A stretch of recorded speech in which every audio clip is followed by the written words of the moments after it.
The pounding on the wrought iron gate echoed through the quiet evening like a threat. I froze, dish towel still in my hand, heart suddenly racing. My husband had just pulled into the driveway minutes earlier, and now uninvited voices rose from outside. "Open up, Claire. It's us. Your parents." Before we begin, drop a comment and tell us where are you from and from which city you're watching our videos. And after watching the whole video, don't forget to tell us what would you do in this situation. Be honest. Tell me in the comments below. We read every comment. Let's begin. The sound of my mother's sharp voice after nearly 2 decades sent a jolt down my spine. For a moment, I thought I was hallucinating. My parents had cut me off, disowned me, and thrown me onto the streets at 19 because I'd chosen love over their carefully arranged expectations. They hadn't spoken a word to me in 18 years, and now they were at my gate? Behind the steel bars, I saw the silhouettes of several people. My parents, Richard and Sylvia, stood stiffly in their designer coats.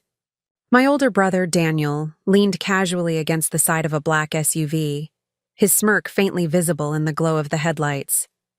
The same smirk he wore the night they dragged my suitcase out and dumped it on the sidewalk. "Claire," my father barked, his voice heavy with command. "We want to meet your husband." "Open the gate." My knees locked. They had no idea who he really was. The thought sent a wave of cold, delicious electricity through me. For years, they mocked me for marrying beneath our status. They called my husband a nobody, a failure, a burden. But time has a way of flipping the script. I took a slow breath, steadied my hands and unlocked the gate. The hinges creaked as it swung open. And there they were, faces I hadn't seen since I was a trembling teenager clutching a bag of clothes. Sylvia's lips parted in practiced disdain, scanning me from head to toe. "You've aged," she said coldly, as if 18 years had been a personal failure of mine. "Still stubborn as ever, I see," Richard added. "But at least you finally came to your senses." "Where is he?" Daniel snorted. "Yeah, where's this so-called husband you ruined your life for? We figured we should finally meet the man who made you throw away the best years of your youth." I didn't flinch this time. Instead, I stepped aside. My husband, Ethan, was already walking down the path from the carport, tall, broad-shouldered, dressed in a sharp-tailored suit. His silver cufflinks glinted under the porch light. He wasn't the skinny mechanic they had last seen, a boy with grease under his nails. Ethan looked every inch the man who now commanded boardrooms, signed deals worth millions, and had CEOs waiting for his call. But my parents didn't know that yet. When Ethan reached my side, he rested his hand gently on my back, the small gesture grounding me. His voice was calm, deep, and steady. "Claire, who's at the door?" The second his face came into full view, my mother gasped. My father's hand gripped the gate as though his balance had been stolen. Daniel's smirk vanished. "Ethan Reynolds?" My father hissed, his voice trembling. The air thickened with silence. Yes, Ethan Reynolds, the man they once spat on, laughed at, and called worthless, was now the billionaire their company desperately needed to survive. I tilted my chin, watching their carefully constructed arrogance crumble. "Meet my husband," I said softly, the words tasting like victory after 18 long years. And just like that, every face across from me went pale. The silence at the gate cut sharper than glass. For a long moment, no one breathed. My mother's perfectly painted lips quivered, her eyes darting between Ethan's face and his immaculate suit, as though trying to reconcile the man before her with the boy she had once dismissed as garage trash. Richard was the first to break. His voice cracked, though he fought to steady it. He swallowed hard. "You're Ethan Reynolds?" "The Ethan Reynolds?" Ethan didn't flinch. His eyes, calm but unyielding, fixed on Richard. "Yes? And you must be Richard Bennett. Still barking orders like the world owes you." My father's mouth opened, then shut, as though the words had been ripped from his throat. Daniel stepped forward, his arrogance faltering but not entirely gone. He forced a laugh, though it rang hollow. "So what, you reinvented yourself? Got lucky, huh? Must be nice having my sister bankroll your rise." That was Daniel, Always quick with venom, always blind to truth. But Ethan didn't even blink. Lucky?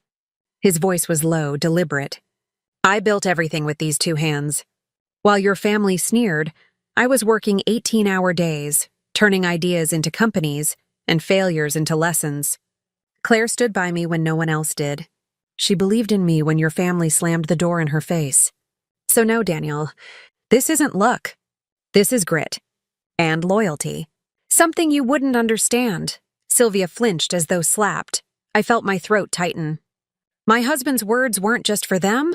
They were for me, too.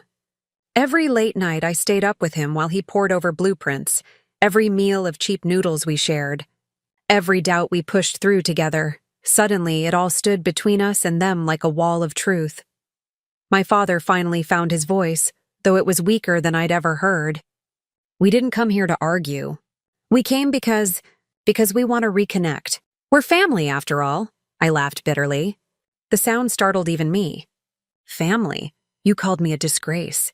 You dragged me out of your house with nothing but a suitcase. You said I'd come crawling back begging for forgiveness when my nobody husband ruined my life. And now you show up at my gate because you've realized who he is? Sylvia tried to hold her composure, but her mask cracked. We made mistakes, Claire. Parents make mistakes. But it's been 18 years. Don't you think it's time to let go of the past? Her voice was smooth, almost rehearsed, like she had practiced the line in the mirror before driving here. Ethan stepped closer, his presence towering, his hand still steady against the small of my back. Let me make this clear. You didn't just make a mistake. You tried to destroy her. You left her stranded in the street like she was nothing. You looked her in the eye and told her she was no longer your daughter. Don't rewrite history because it's convenient now. Daniel's smirk had fully vanished. He was shifting uncomfortably, glancing back at the SUV as if wanting to retreat. But Richard wasn't done. His pride clung like rust to iron. Fine, we didn't handle things well. But surely you can see why we did it. We thought she deserved better than a boy with oil stains on his hands. We thought we were protecting her future. I took a step forward, my voice shaking but sharp. No, you weren't protecting me. You were protecting your image. You were terrified that people would see your daughter married to someone who worked in a garage. You didn't care about me. You cared about what the neighbors whispered. Sylvia's eyes flashed, but Ethan cut her off before she could speak. And yet, the man you spat on, the man you swore would amount to nothing, is the same man whose signature can now decide whether your company breathes or collapses. Isn't that ironic? That landed like a hammer. My father's face drained of color. Daniel stiffened, his jaw tightening. I realized then why they were here. Not for me. Not for reconciliation. But because Ethan Reynolds was no longer invisible. He was a storm that shook entire industries, and they needed him. Tell me the truth, I whispered, staring directly at my father. Why are you really here? Richard's eyes flickered. He hesitated, then let the mask fall. Fine, our company is in trouble. We thought maybe Ethan could help. For your family's sake. For your brother's future. The words hit me like ice water. There it was, the truth, ugly and raw. They hadn't come for me. They had come because they wanted something. My chest tightened with rage and sorrow, but my voice came out steady. So, 18 years later, after abandoning me, after humiliating me, you finally show up. Not because you love me, not because you regret what you did, but because you need money? Sylvia's lips trembled. She tried to reach for my hand, but I pulled back. Claire, she pleaded, her voice trembling now. Please, we're still your parents. We just want to talk. Can't you understand? Ethan stepped in front of me, his voice deep and final. You've done enough talking. Claire doesn't owe you a single thing. Not an explanation. Not forgiveness. And certainly not money. So if that's why you came here, turn around and leave. The gate seemed to vibrate under the weight of his words. For the first time in my life, I watched my father speechless. His hands shook on the metal bars. Daniel muttered something under his breath, but Ethan's sharp glance silenced him instantly. I stood taller than I ever had before. You told me I'd crawl back one day, but it looks like you're the ones crawling now." The silence that followed was suffocating. Their faces, once so full of superiority, were now pale, hollow, defeated. And in that moment, I realized something. I wasn't the scared girl they abandoned 18 years ago. I was stronger, and I had built a life worth more than their shallow pride. I took Ethan's hand and stepped back toward the house. "We're done here," I said quietly, before closing the gate with a final, echoing clang. Their pale faces lingered in my mind as I walked back into the warmth of my home. But instead of fear, I felt power. For the first time in 18 years, the past wasn't my burden. It was theirs. The clang of the gate closing should have ended everything. But deep down, I knew it wasn't over. My parents weren't the kind of people to walk away quietly when their pride and money was on the line, and I was right. The next morning, as sunlight streamed across our kitchen, Ethan slid a thick envelope across the table. His expression was unreadable. "Claire, this came by courier. No return address," I frowned, sliding a finger under the flap. Inside were legal papers, petitions, proposals, even desperate letters. At the very top, in my father's familiar handwriting, "We'll lose everything unless Ethan agrees to a meeting. This is our last chance. Don't let your stubbornness destroy what belongs to your family." My blood boiled. My family? They had erased me for 18 years, and suddenly I was their lifeline. Ethan leaned back, watching me. "They're cornered. Their company's collapsing. Their investors are pulling out, and now they think I'll be their savior?" I clenched my fists. "And will you?" His eyes darkened. "Claire, I would burn every dollar before letting them use you again. But this isn't just business, it's about you. What do you want?" The question sank deep. What did I want? Revenge? Forgiveness? Closure? That afternoon, the Bennetts returned, this time in daylight with desperation etched across every line of their faces. They didn't even bother with arrogance now. Richard's suit looked a little too loose. Sylvia's perfect hair sprayed too stiffly. Daniel pacing like a restless wolf. "Claire," my father started, his tone almost pleading, "we can't keep this up. The company will collapse within weeks. If Ethan steps in, even partially, it could save hundreds of employees. Families depend on us." The audacity of it made me tremble. Now they cared about families. 18 years ago, they hadn't cared about the one they destroyed. Ethan folded his arms, his voice sharp. "You're not asking for help. You're demanding it under the disguise of duty." "But where was that duty when you threw your daughter into the street?" Sylvia's eyes brimmed with tears. Whether real or crafted, I couldn't tell. "We thought we were doing what was best." "We were wrong, please. Don't punish the innocent for our mistakes," Daniel broke in, his frustration exploding. "Enough of this guilt trip. Claire, don't act like you didn't benefit from Ethan's success. You got lucky. Stop pretending you built this with him. We need real negotiations, not your dramatics." The words hit like knives. But instead of bleeding, I laughed. A sharp, bitter laugh that made Daniel's smirk falter. "Lucky?" I stepped forward, meeting his glare head-on. I stood by Ethan when he had nothing. I worked nights, skipped meals, pawned my jewelry to keep us afloat while he fought for his dreams. That's not luck. That's loyalty. Something none of you understand. Ethan placed a steadying hand on my arm, but his jaw was tight. His patience was snapping. "Claire," he murmured, "you don't owe them a thing." Richard's voice cracked with panic. "Ethan, please. If not for us, think of the employees.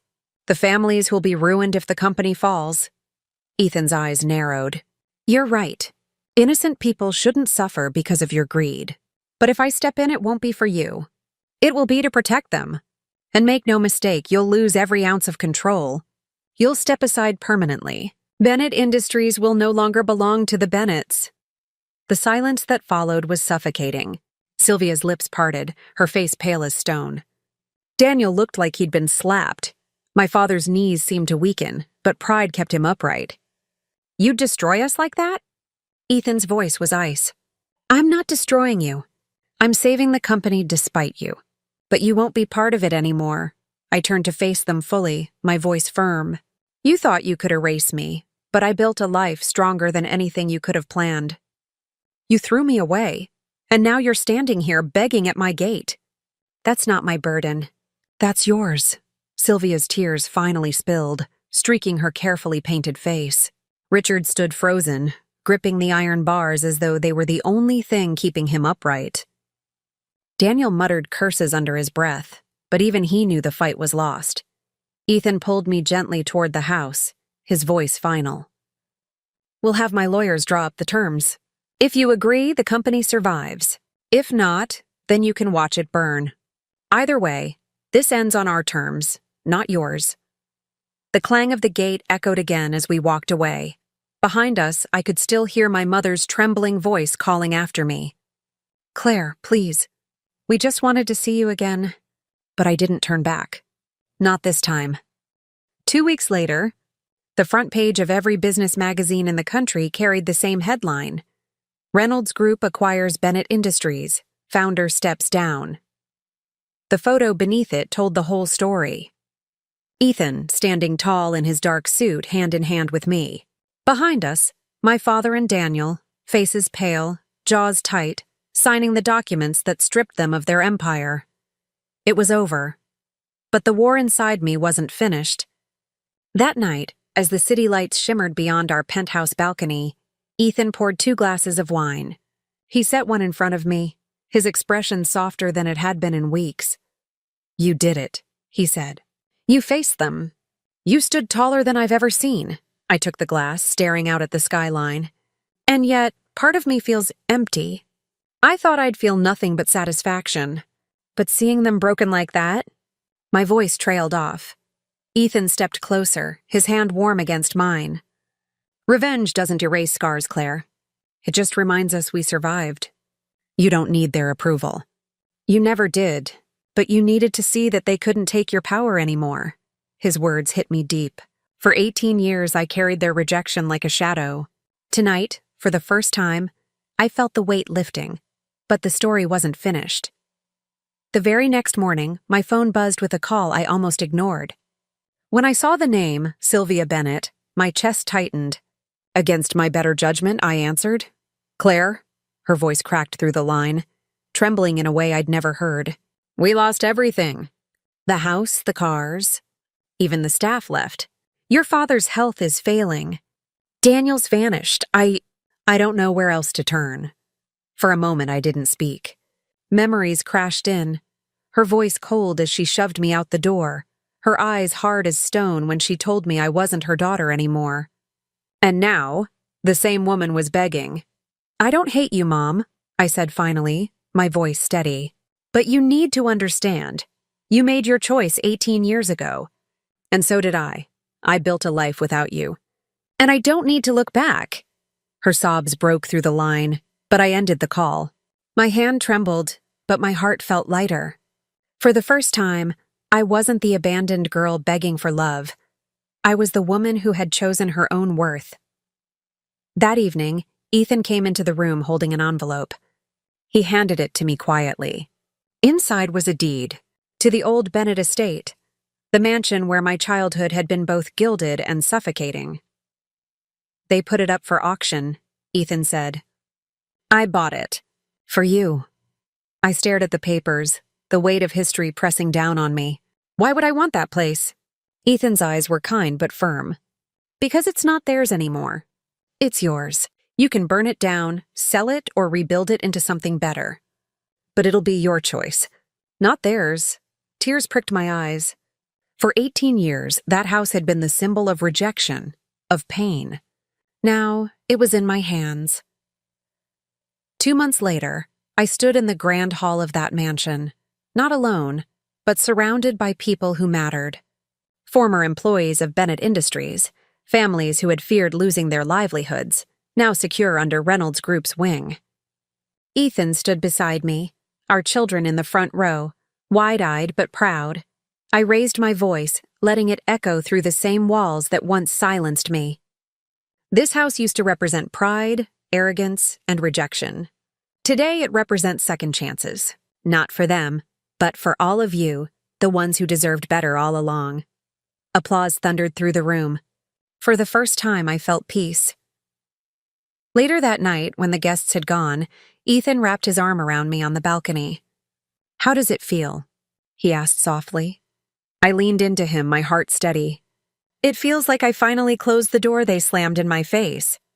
Only this time, I locked it for good." And as the city lights stretched before us, I realized something. Revenge hadn't just been about watching them fall. It was about reclaiming my voice, my worth, my life. And in the end, I hadn't just won. I had risen.